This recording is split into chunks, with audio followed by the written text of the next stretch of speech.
This lesson concerns solving equations and inequalities involving absolute value.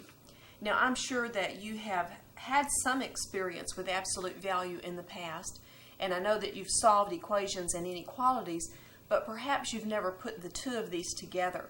So the purpose of this lesson will be to show you some examples on how to handle those types of equations and inequalities that do involve absolute value. We're going to start this lesson by reviewing what we mean by absolute value, just to be sure that if it's been a while that you remember that concept. So let's look at the definition of absolute value. The absolute value of a number is given by the absolute value of A. Recall that to indicate an absolute value, we use two straight marks on either side of our number. That's read the absolute value. So the absolute value of A is equal to A if A is greater than or equal 0, and it is equal to negative A, or I'm going to prefer to say the opposite of A, if A is less than 0.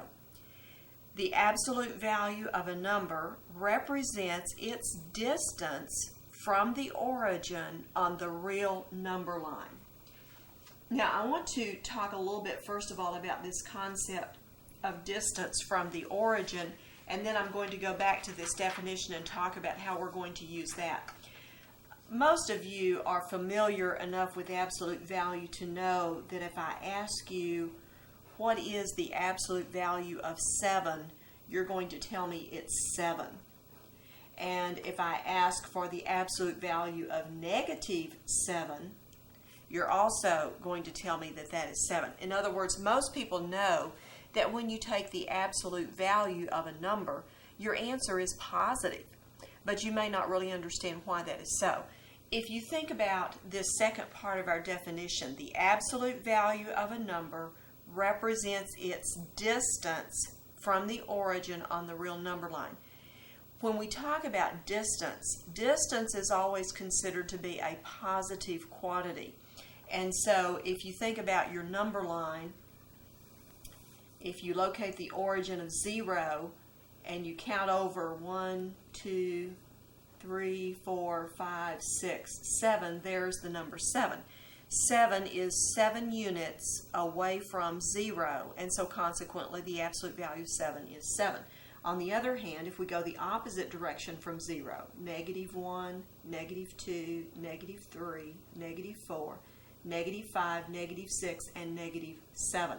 Again, there are 7 units between negative 7 and 0. So the distance between negative 7 and 0 is 7 units also. So consequently, we have this concept here. What I really want to concentrate on, though, more than distance here, is to think about this definition. Notice here, if A is greater than or equal 0, that means A will be to the right of 0 on our number line. In other words, it would be a positive quantity.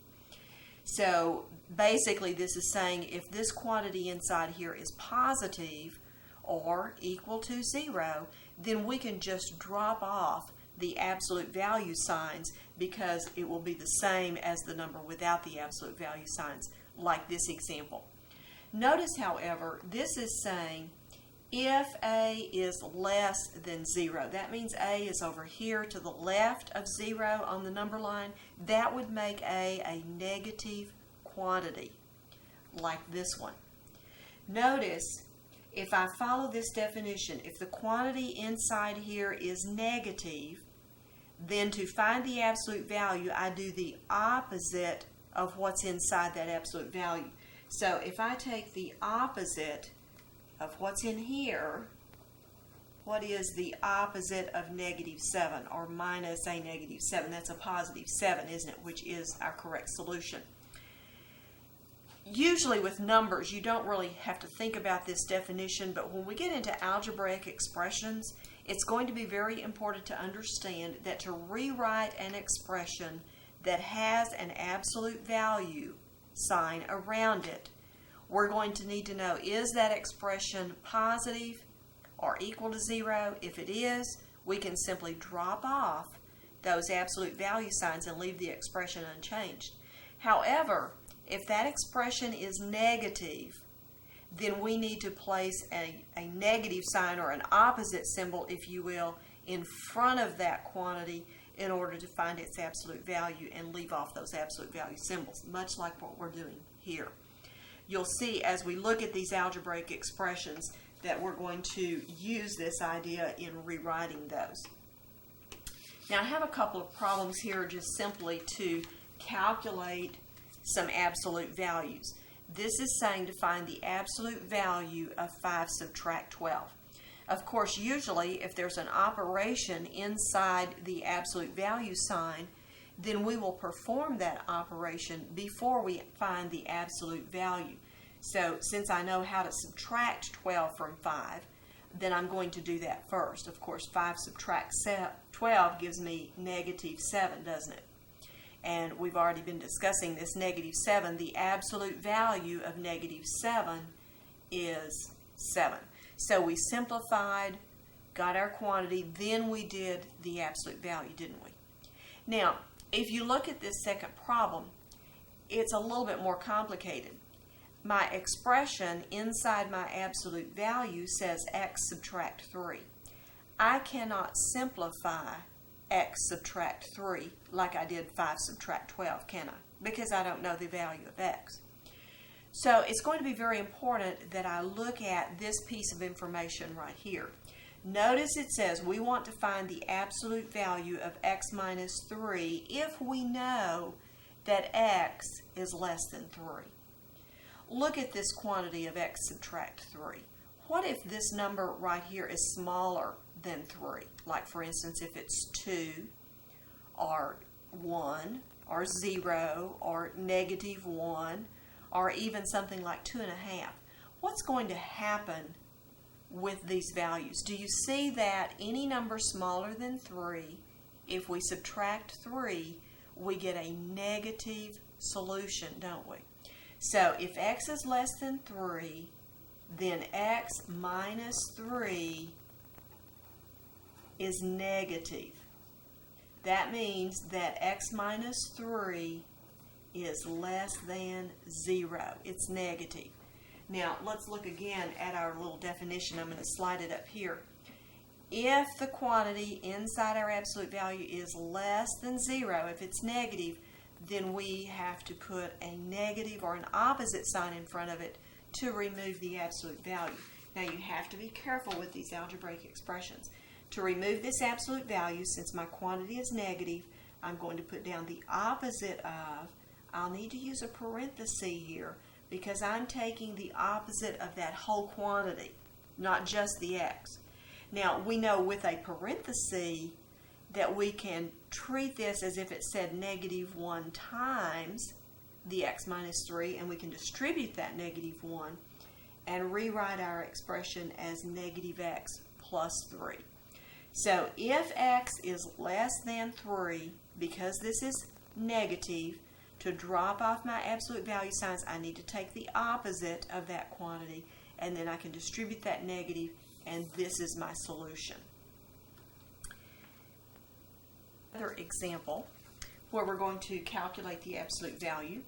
You'll notice here it just says to calculate the following absolute value, and our expression is the absolute value of 3x plus 2. But unlike our last example, we are not told anything about the value of x. So at this point, I don't know if this quantity of 3x plus 2 is positive or negative. All I know is if it's positive, then I can simply drop off the absolute value signs. It will equal itself.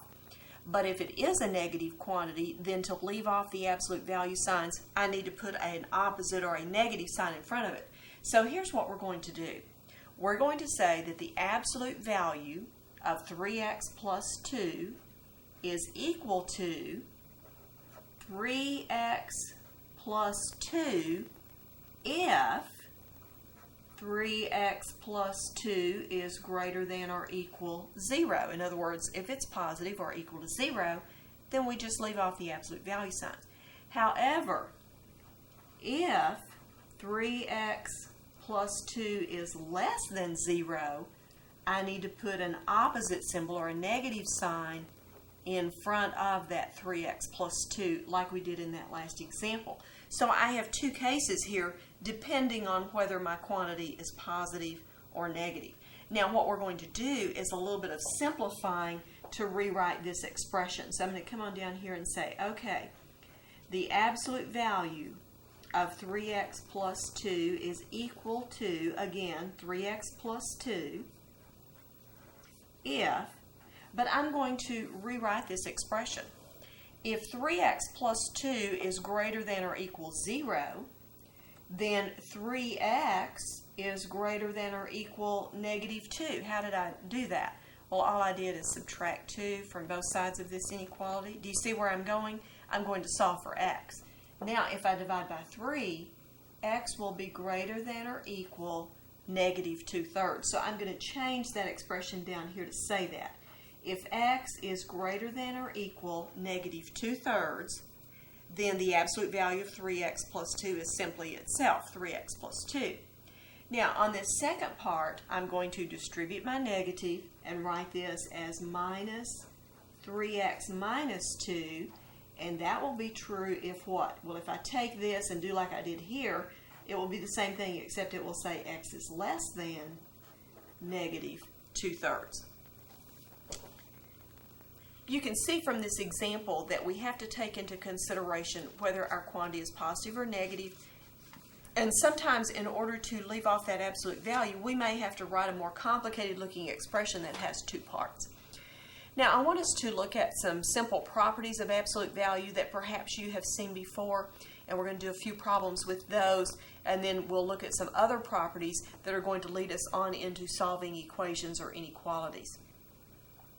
These first properties of absolute value start out by saying let A and B be real numbers. That means they can be any real number at all, positive, negative, fractions, whatever. Let N be an integer. Remember, integers are positive whole numbers like 1, 2, 3, 4. Now, our first property says the absolute value of AB. Now, recall when we write AB, we mean A times B, don't we? So, we're talking about the absolute value of a product. This is equal to the absolute value of A times the absolute value of B. So, in other words, if I have a product inside an absolute value sign, then I can split that product up as the product of two different absolute values. This is similar except it's a quotient. The absolute value of A over B, or A divided by B, is equal to the absolute value of A, notice being divided by the absolute value of B. And then third, the absolute value of A to the nth power. N is an exponent, but notice here N is a positive integer exponent. That says we can take the absolute value of the base A first and then do the exponent later if we choose. Now probably you'll use these first two properties more often than this one, but these are sort of some basic properties that we do use from time to time with absolute value. Now let's see how we can use that with some algebraic type expressions. Notice here it doesn't say to calculate the absolute value like what we saw a while ago, but it says to simplify. There's a difference between calculating a value and simplifying, isn't there?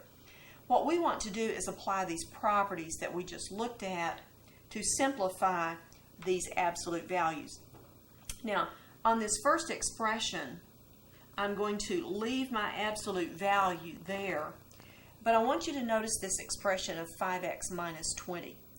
Now, you've probably seen that often enough to recognize right away that you can factor the expression 5x minus 20, can't you?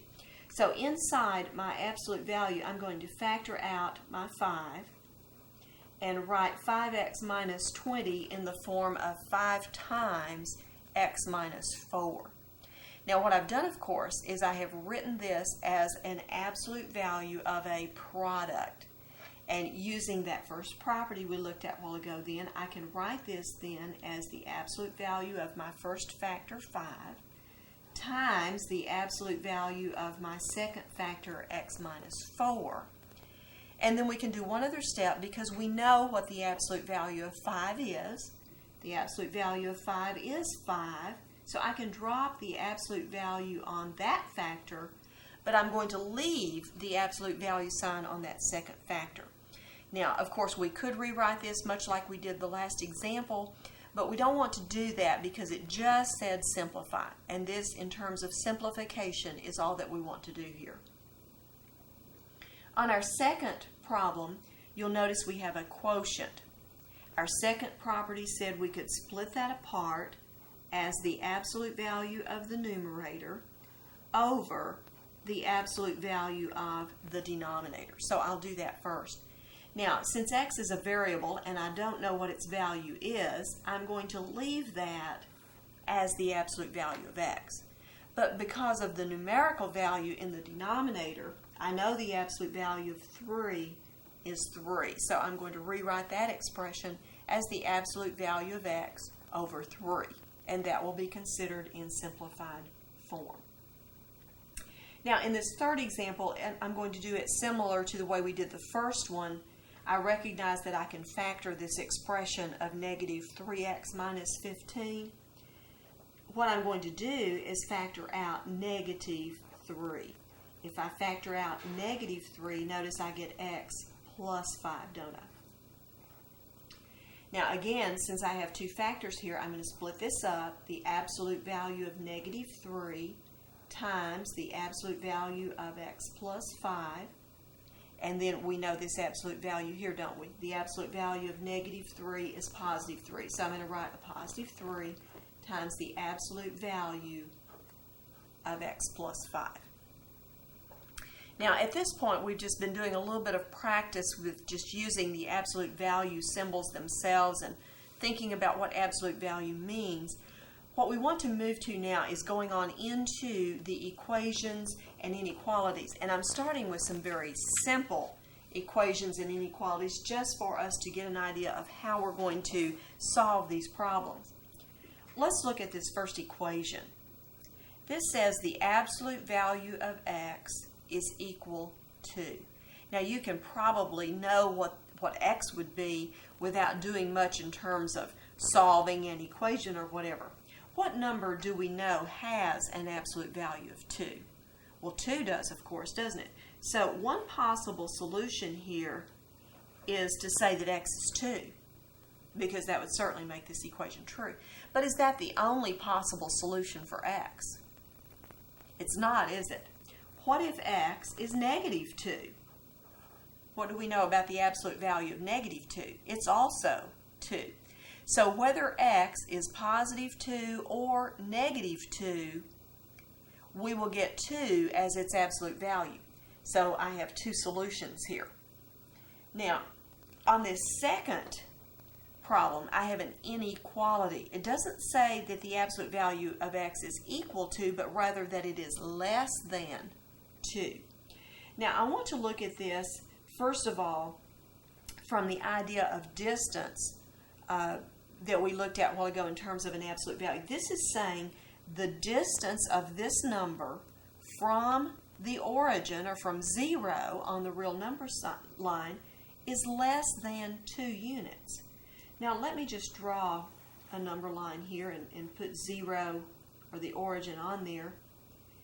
If the distance of this number from 0 is less than 2, well, how far could I go from 0? Well, going in the positive direction, I could go over 1, 2, but I couldn't quite get to 2, could I?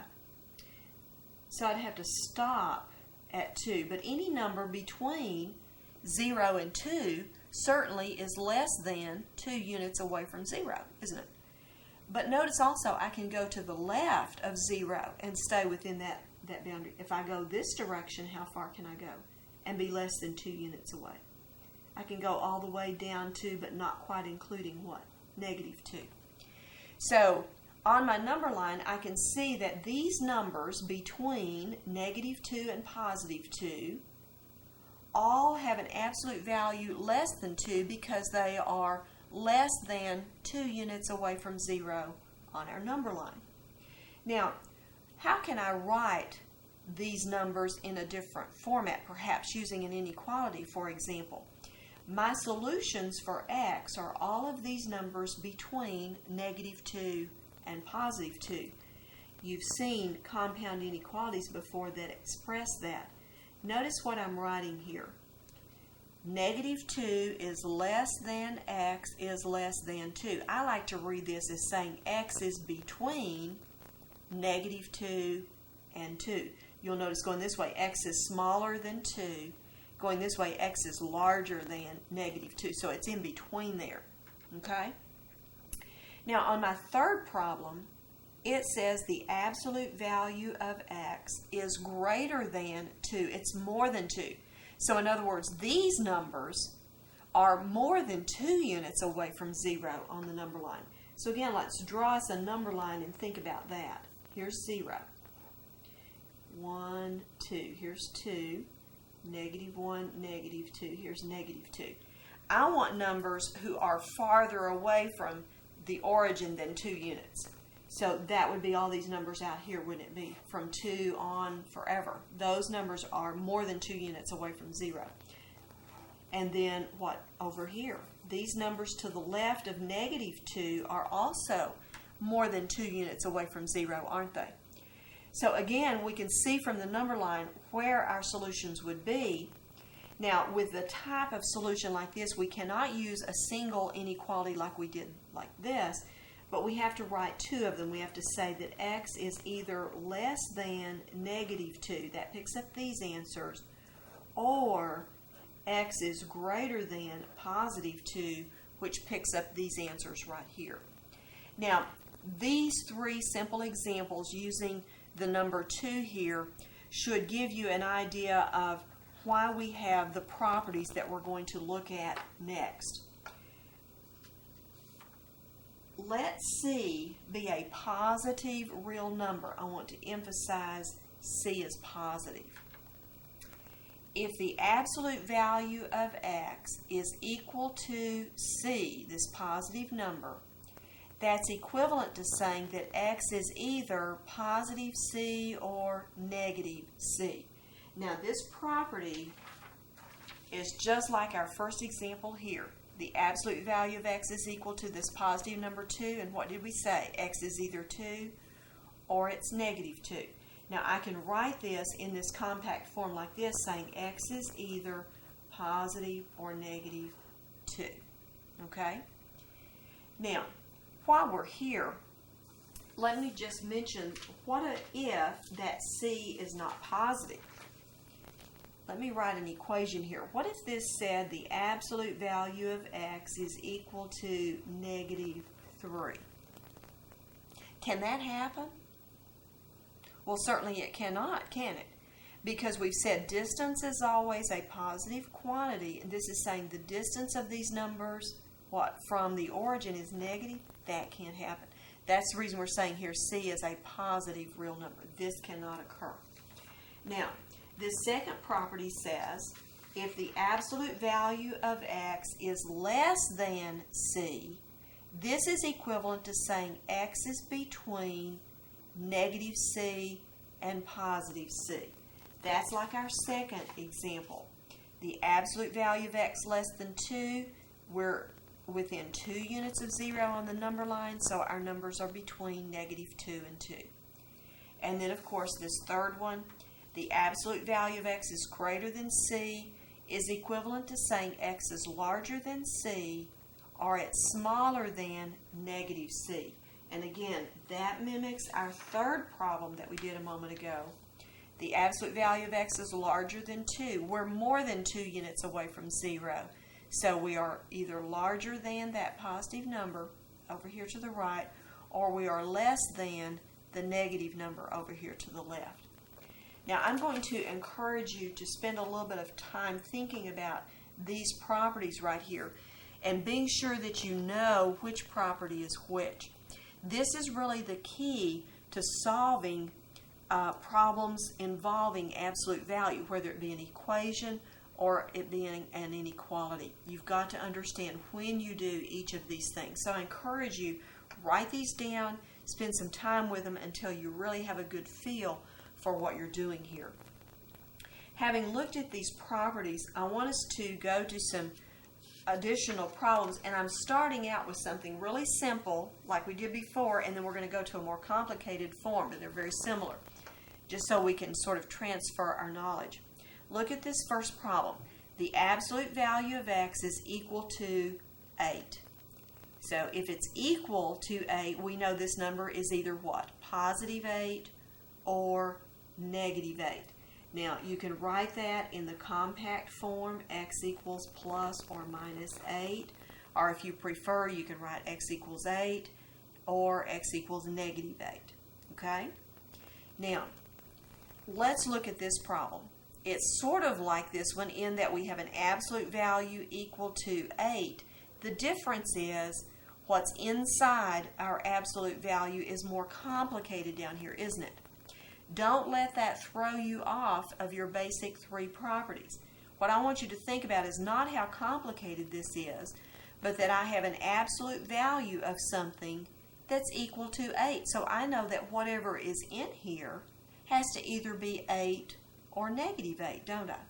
So what I'm going to do is to write down 2 equations. I'm going to take what's inside here and set it equal to 8. And then I'm also going to set it equal to negative 8 because it could be negative 8, couldn't it? All right, so what's in there? 4x minus 1 is in there. So 4x minus 1 could be 8. But keep in mind that that 4x minus 1 could also be negative 8, just like the simple equation up here. Now, having written these 2 equations, what we're going to do now is solve each of these for x. So let's take this one first. If I add 1 to both sides, I have 4x is equal to 9. And then dividing by 4, x is 9/4 here. On my second problem, if I add 1 to both sides, then 4x is equal to a negative 7. And then dividing, I get x equals negative 7/4. Okay? Now, you can, of course, check these answers. Look at this. If I put 9/4 in for x right here, what is 4 times 9/4? That's 9, isn't it? What's 9 subtract 1? 8. The absolute value of 8 is 8. That checks, doesn't it? Look at this one. If I multiply 4 times negative 7/4, what do I get? Now, be careful with your sign. I get negative 7, don't I? Negative 7 minus 1 is negative 8. What's the absolute value of negative 8? It's 8. So that answer also checks. Now, what I'm going to encourage you to do is this. When you're faced with an absolute value equal to a positive number, don't worry about how complicated this is. Make it easy. Think about what you would do here. And then do the same thing here in terms of setting it equal to 8 or negative 8, but just write down what that complicated expression is. And then you can always solve these equations. Okay? That's not too bad, is it? All right, well, let's go to an inequality next. Solve the inequality. The absolute value of x is greater than or equal 5. Now, we've got an equal sign here. That's not a problem. Let's think about this in terms of a simple situation. I have a number line. Here's my 0. This is saying what? The distance of these numbers from 0 is more than 5 or it's equal 5. Well, if it could be equal to 5, then 5 could be an answer, or I could be going farther out to the right from 5. Those numbers are 5 or more units away from 0. On the other side, x could be negative 5 because that's 5 units away from 0, or I could be going to the left and be more than 5 units away, right? So this says x is either less than or equal negative 5, or x is greater than or equal positive 5. Now see how we can think about the number line here to help us with these simple ones?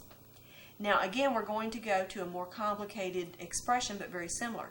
The absolute value of 3x plus 1 is greater than or equal 5. Notice the similar structure. We don't care how complicated this is. I just have something whose absolute value is greater than or equal 5. So whatever this is either more than 5 or less than negative 5, isn't it? So let's take this complicated expression of 3x plus 1, and we're going to say, okay, that has to be less than or equal negative 5 coming down here, or that complicated expression 3x plus 1 has to be greater than or equal positive 5. I just noticed I did a misprint right here. That's 3x plus 1. I was saying the 5 in row to 5, 3x plus 1. Now, again, we're going to solve these two inequalities. If I subtract 1 here, I have 3x is less than or equal negative 6. And then I can divide by 3. X is less than or equal negative 2. Solving over here, if I subtract 1, 3x is greater than or equal 4. And then dividing by 3, x is greater than or equal 4/3. Okay? Do you see how we can make this mimic the simple situation? Now, just to kind of verify if you would like to, let's take some numbers less than negative 2. Okay? How about negative 3? 3 times negative 3 is negative 9. Negative 9 plus 1 is negative 8. The absolute value of negative 8 is 8. That's larger than 5, isn't it? So that would be a true statement. Notice what negative 2 does. Negative 6 plus 1 is negative 5. The absolute value of negative 5 is equal to 5. Okay? You can do a similar process of checking for this part over here. But again, the thing to think about, if you ever get confused on a problem, something like this, go to a real simple problem just like it. And think about what you would do here, and then set it up the same way where you just bring that more complicated expression down.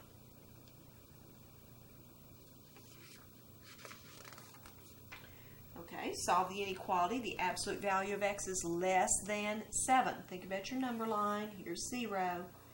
Where will your numbers be if their absolute value is less than 7? Their distance from 0 is less than 7. So that means you can start at 0 and go out 2 but not include 7. Or you can go to the left, out 2 but not including negative 7. Isn't that right? These numbers are less than 7 units away from 0 on the number line.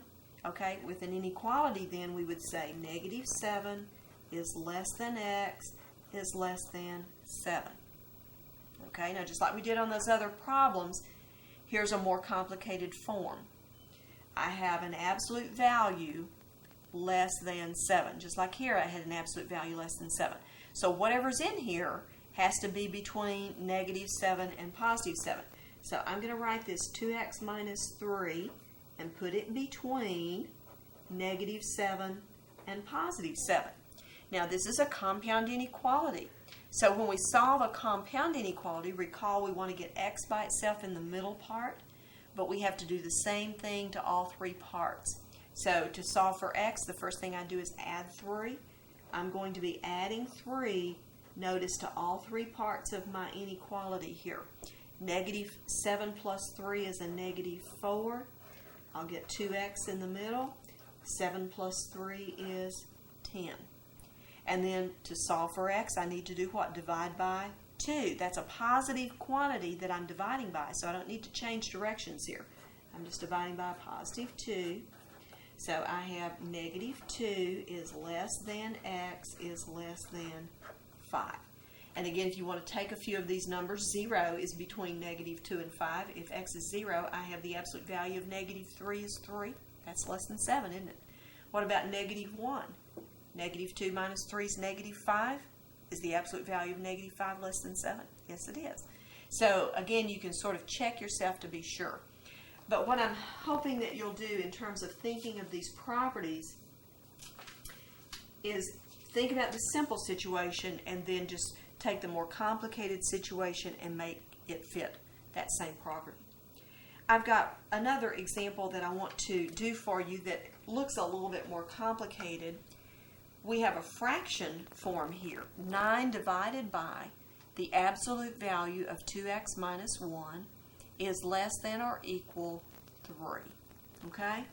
Now, usually when we have a situation like this, we would like to get rid of the fraction if we could. And the way we generally get rid of fractions is by multiplying both sides of our expression by our common denominator. In this case, our only denominator is the absolute value of 2x minus 1. Now, again, I want you to be recalling that this is an inequality. We have to be careful. If we multiply both sides of an inequality by a negative value, then we have to switch directions.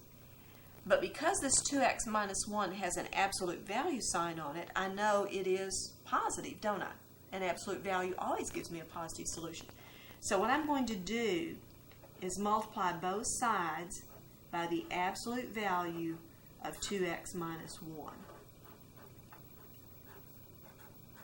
That will not change the direction of my inequality. And of course, on this left-hand side, those cancel out, don't they? Leaving me 9 is less than or equal 3 times the absolute value of 2x minus 1. Now, I think I want to get the absolute value all by itself. So I don't want this 3 here. How can I get rid of that 3? I can divide, can't I? So that's 3 times that absolute value. Let's divide both sides by 3. Again, 3 is a positive quantity, so it's not going to affect the direction here. 9 divided by 3 is a 3, is less than or equal. These cancel. The absolute value of 2x minus 1. Now, that may seem a little bit backwards, but remember, with inequalities, you can always turn the whole thing over if you prefer. I think I'm going to do that here. The absolute value of 2x minus 1, then, would be greater than or equal 3. Notice this is still saying 3 is less than. Now, here's where I'm wanting you to think about, okay, if I don't recall right offhand what I need to do, make this an easy problem. Think about what would I do if that said the absolute value of x is greater than or equal 3. Think about your number line. Where would you be? Distance is more than 3 from 0, so, or could be equal 3. So from 3 this way, or from negative 3 this way, right? Okay, so that gives me a hint on what I need to do. I need to take this expression of 2x minus 1 and make it less than or equal the negative 3. That takes care of this side. Or the 2x minus 1 is what? This direction greater than or equal positive 3. Again, that gives me 2 inequalities then that I can solve. Let's add 1 to both sides. If I add 1, I get 2x is less than or equal negative 2. And then I'll divide by 2. X is less than or equal negative 1. On this one, if I add 1 to both sides, I have 2x is greater than or equal 4.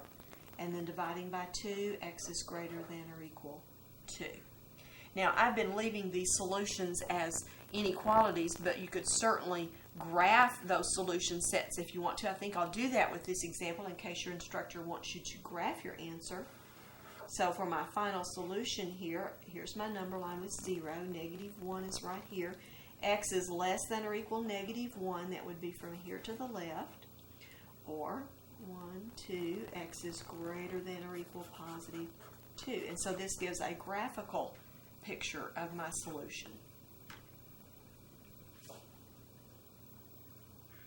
Working with inequalities can sometimes be confusing, but if you really concentrate on those 3 properties, what do you do if it says the absolute value of x is equal to a positive number? What do you do if it says the absolute value of x is less than a positive number? And what do you do if it says the absolute value of x is greater than a positive number? If you can get those concepts down and then just apply that to the more complicated situation, then you should be in good shape to solve these problems. I hope that this has really helped you. Thank you.